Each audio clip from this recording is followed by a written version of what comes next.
Super star Rajinikanth நடிச்ச லிங்கா திரைப்படம். அந்த திரைப்படம் வெளிவரதுக்கு முன்னாடி, இந்த திரைப்படத்த தடை செய்யணும் அப்படின்னு சொல்லிட்டு, இந்த படத்துக்காக 2 பேர் கோர்ட்ல கேஸ் போட்டிருக்காங்க. அதுல ரவிரத்னம் அப்படிங்கிறவர் போட்ட கேஸ தள்ளுபடி பண்ணிட்டாரு தனி நீதிபதி. இதை எதிர்த்து மேல்முறையீடு செய்ததுல மத்திய, மாநில அரசுகளுக்கு நோட்டீஸ் அனுப்ப மதுரை ஹைகோர்ட் கிளை பெஞ்ச் உத்தரவிட்டிருக்கு.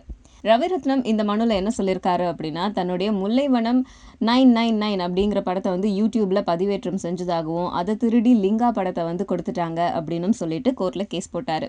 ஆனா சின்ன படத்தை வச்சுலாம் இவ்வளோ பெரிய படத்தை டெவலப் பண்ண முடியாது, அதனால இது செல்லாது அப்படின்னு சொல்லிட்டு நிராகரிச்சிட்டாங்க.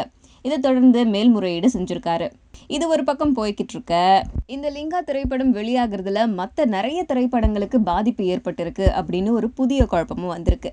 அதாவது லிங்கா படப்பிடிப்பெல்லாம் முடிஞ்சு போச்சு, அது தொடங்கும் போதே 6 மாசத்துக்குள்ளார முடிச்சு சீக்கிரமா ரசிகர்களுக்கு கொடுக்கணும் அப்படின்னு ஒரு முடிவுல தான் ஆரம்பிச்சாங்க.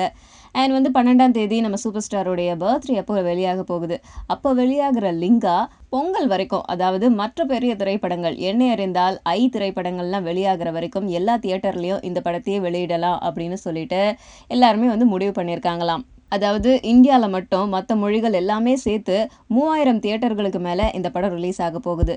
ஸோ இந்த படம் இத்தனை நாள் ஓட்டுனாங்க அப்படின்னா, இந்த இடைப்பட்ட காலத்துல வெளியாக இருக்கிற பாலா தயாரிக்க மிஷ்கின் இயக்கத்துல உருவாகி இருக்கிற பிசாசு, பிரபு சாலமனுடைய கயல், அதுக்கப்புறம் சித்தார்த் நடிக்க இருக்கிற எனக்குள் ஒருவன், எஸ்.ஜே. சூர்யா நடிக்க இருக்கிற இசை, கார்த்திக் ஜி கிரீஷ் இயக்கிற கப்பல், மகிழ் திருமேனியோட ஆர்யா நடிக்கிற மீகாமன், அதுக்கப்புறம் விக்ரம் பிரபு நடிக்கிற வெள்ளக்காரதுரை, இந்த மாதிரியான திரைப்படங்கள்லாம் ஒட்டுமொத்தமாக வெளிவர இருந்துச்சு. ஆனால் லிங்காவால் இந்த திரைப்படங்களுக்கு திரையரங்குகள் கிடைக்காம போகிறதுனால நிறைய குழப்பங்கள் ஏற்பட்டிருக்கு. இந்த மற்ற திரைப்படங்களுக்கு திரையரங்கு உரிமையாளர்கள் திரையரங்குகள் தருவாங்களா அப்படிங்கிறது ஒரு கேள்விக்குறியாவே இருக்கு.